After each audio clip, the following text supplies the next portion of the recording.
One night, I was deep asleep when a sound outside my window woke me up. Naturally, I was scared someone was trying to rob us, but it was actually something way more irritating. I opened the window and I saw my sister with her boyfriend. It made me feel kind of jealous, and I decided to be petty and tell on her. I quietly went to my mom's room and woke her up and started telling her that my sister was outside with some random guy. "Nonsense," my mom snapped. "Your sister is fast asleep in her room." I insisted, and we ended up going to my sister's room and saw that the bed was empty. There was a sudden bang downstairs, and both of us ran to find the source of it. It came from the kitchen, and we found my sister in there. There was glass all over the floor. She said she dropped a glass while getting herself some water. My mom was furious and started shouting at her. "Do you know what time it is? You were out with your boyfriend, weren't you? Don't try to deny it either. Your sister saw you." My mom started calling her names and getting really mean. But my sister didn't change her story. In the end, Mom grounded her for a whole month and stormed upstairs without another word. My sister looked at me with such rage in her eyes. "I thought she was going to attack me," she hissed and turned away. The next day, my sister wasn't any happier. Every time she passed me, she glared at me like she was trying to kill me with her eyes. I wanted to get away, so I decided to go to the grocery store with my mom. When we arrived, while she was busy finding all the stuff on her list, I decided to have a walk around by myself. I got a little distracted and accidentally walked into the back of a man. I was ready to apologize, but when he turned around, I saw it was my dad. I was sure he should be at work. Maybe he was on a break or something? "Sorry, Dad. I wasn't looking where I was going." Dad looked a bit startled for a moment. He looked around in all directions nervously. It was really strange. But finally, he seemed to relax and smiled at me. "No need to apologize, my princess. Hey, how about we head back home?" "Well, Mom's here. Should I go get her?" I asked. No, he said pleasantly. "It's fine. I saw her before, and she wanted me to take you home. She'll catch up with us."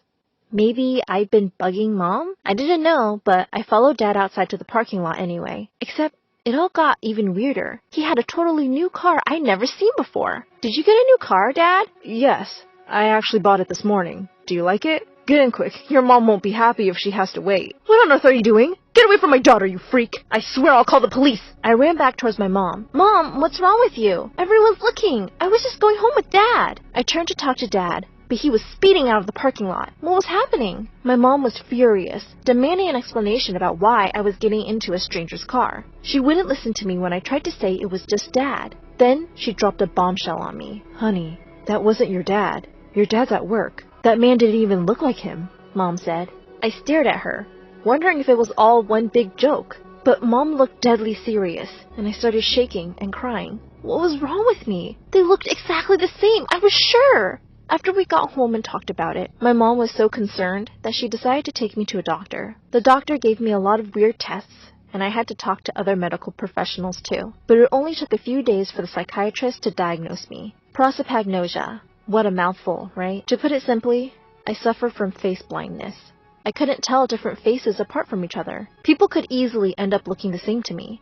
I couldn't believe it. I'd never had this problem before, or so I thought. I started to wonder whether I had confused people in the past, and it just hadn't been an issue until I was in danger, like at the grocery store. Unfortunately, there was no cure, and I was told I'd have to learn to live with it. My mom told everyone the news. I could only stand there and try not to cry. My mom had taken the news really well, and was as sympathetic as she could be. The rest of my family? Not so much. My sister scoffed and rolled her eyes. "I could have told you she was crazy. You didn't need to pay anyone," she said. My dad was the worst, though. He smashed his glass on the floor and wouldn't even look at me. He looked so disappointed. My mom told him to calm down and think about his daughter. "And what about me?" he roared. "My daughter is abnormal. Do you know how embarrassing that is?" I ran off crying, but I could hear the entire fight from my room. My dad was yelling about how he never loved me and always knew there was something wrong with me. My mom told him to shut up and that I was just special, but he was too stupid to notice. My sister didn't say anything, but I could hear her laughing. At least someone was getting a kick out of this. In fact, she seemed pretty happy about the whole thing. At least I had my mom, or so I thought. My dad and sister quickly ganged up on me. My sister cut her hair like Mom and wore her clothes to confuse me. And it worked. The next day, she walked over to me in her mom costume with an evil smirk on her face. She came close and whispered in my ear, "Hey, idiot. Guess what? I love your sister more than you." I started to cry hysterically and asked her why. "You've just always been such a disappointment to me," she said. She started to laugh in a way that seemed oddly familiar, but I couldn't place it. Before I had time to really think, Dad walked in. I told Dad that I was sorry for everything, but he just rolled his eyes at me. "It's fine, I guess. I always knew you'd be a problem, he said. By the way, since there are no secrets between us anymore, I guess it's time we told you about our open relationship. Pointing at my mom, he said, No need to tell her when other women are here. We all agreed to it. Not that you could tell your own mother apart from some random woman off the street. He and my sister both laughed before leaving the room. These people were stupidly evil. Shamefully, I really thought it was my mom who spoken to me like that, and I felt so betrayed and hurt that I didn't want to speak to her again. Every time my mom tried to approach me over the next few weeks, I avoided her. I couldn't take her insulting me again. Mom worked every night, so not seeing her wasn't particularly challenging. And from then on, every single night, my dad brought a new girl home. He made me stay in my room and told me my mom was totally fine with it all. Of course it was all a lie. My sister would even put on her mom disguise and tell me that she didn't mind the random girls in the house. I felt trapped in a nightmare. I just accepted things as they were. Even though I was angry at my mom back then, I still had guilt deep inside me. I knew something was wrong, but I couldn't quite figure it out. My mom had never been mean to me before, and I just couldn't fully believe she'd be okay with Dad bringing girls home. I needed to know the truth. I confronted my dad about it and told him he should stop. He got annoyed and told me I didn't understand. He asked me how I could even tell they were different girls since I was face blind. I can still tell voices apart, I said sadly. If you say so, he said before walking back to his room to go to bed. I felt defeated at first. But then something dawned on me. I may not be able to trust my eyes, but I could trust my ears. I just needed to listen to voices more carefully. With a little practice, I could be normal again. I was jumping for joy when I saw something that nearly broke my brain. Why are you jumping, honey? One of my moms asked. There were 2 moms in the room. I must have gone white as a sheet, as one of the moms told me I should go to bed and get some rest. Then she left. The mom who stayed behind started laughing. I see you just noticed my little haircut, you idiot. It was my sister. It was you the whole time? I shouted. Was it? Maybe sometimes. It's not like you can even tell the difference, my sister said. I was going to fix this whole mess. We all sat down and ate breakfast the next day, and no matter how hard I tried, I couldn't tell them apart. Their voices were different for sure, but I couldn't pin a voice to a person. My sister definitely had a distinct laugh, but her regular speaking voice wasn't much different from Mom's. And when I couldn't tell who was speaking, I couldn't train myself to know who was who. But then I thought, sure, their voices were similar, but their personalities weren't. That was it. My sister was rotten to the core, you see. And not just with people. My sister was also very mean to animals. She hated puppies and she hated kittens. Not like my mom and me. I decided to borrow the neighbor's puppy for a few hours. When I walked into my house, I could already tell my plan was working. One of my moms looked over with disgust and walked out. The other ran right up and started petting the dog. I took the next few hours to memorize my mom's voice as she played with the dog. The longer I listened, the more I could identify unique things in her voice.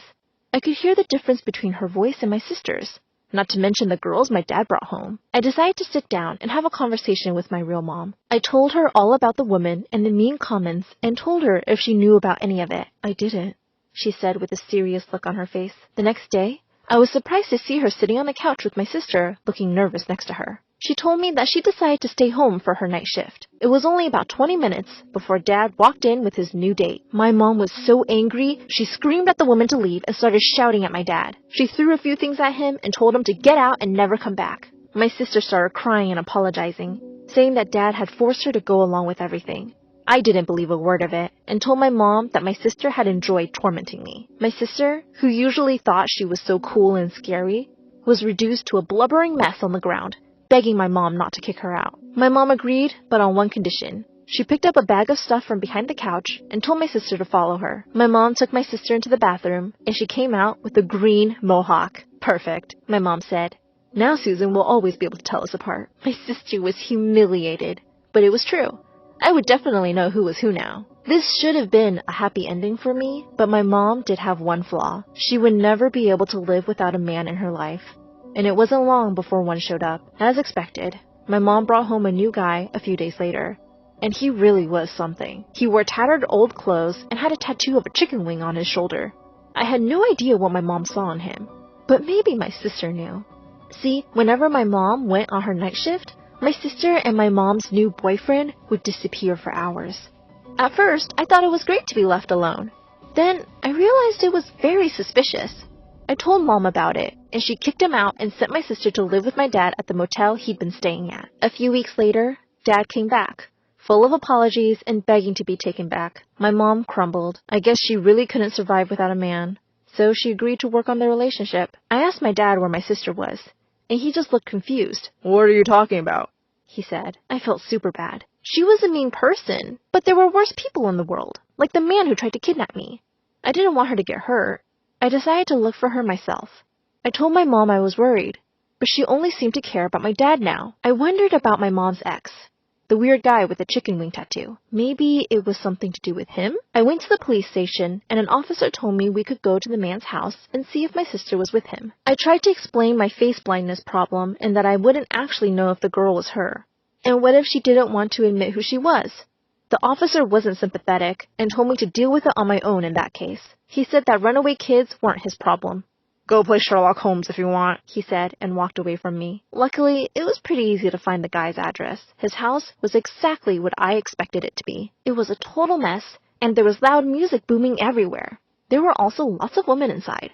The door was unlocked, so I let myself in. There were so many women with strange haircuts and outfits, I didn't know where to look. I shouted for everyone's attention, and they all looked at me.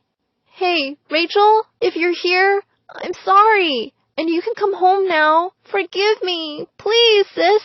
Say something, I pleaded. One of the girls approached me and said, What are you talking about, idiot? There's no Rachel here. Can you just leave? I went back home and asked my mom for help again because I couldn't find my sister anywhere. That's when my mom finally snapped. Honey, I've tried to be patient with you. I just can't take this anymore, Mom said. Take what? I asked, confused. All these games. It's not funny. You almost cost me my marriage, and for what? Now all of this? Mom explained. What do you mean? I asked. You don't have a sister, my mom yelled, holding her head in frustration. What was she talking about? Of course I did. I pulled out my cell phone and checked my sister's number. She hadn't answered before, but maybe I could leave a voice message? Except now it said the number didn't exist. I ran over to my room and looked for any of her stuff, or photos, or something, but there was nothing. Her room was totally empty. I turned my computer on and searched frantically for her social media accounts, but they were all gone. I even ran into my mom's room and pulled out the family photo albums. She wasn't in a single picture. I was crazy, wasn't I? I'd been crazy the whole time. Or maybe there was something else happening here. Whatever it was, it had to be something dark.